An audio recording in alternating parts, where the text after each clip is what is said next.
Arkadaşlar cümleten selam aleyküm.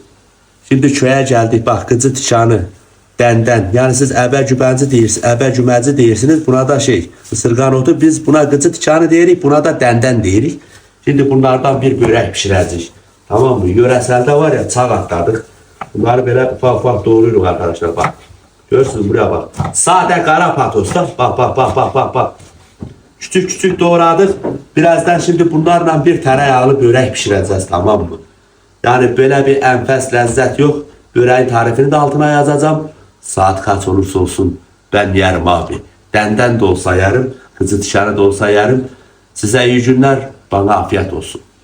Arkadaşlar köy yoğurdunu görürsünüz de bak. Hüpünün kaymağına bak. 10 numara. Köy yoğurdundan koyduk buraya.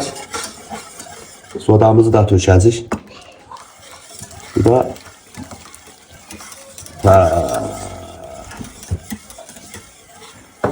böreğin ne börek pişireceğim yemin ederim.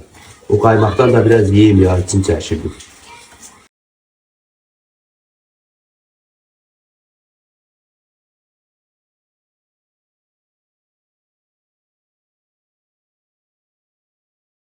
Tereyağı üstüne gezdiriyoruz, orijinal.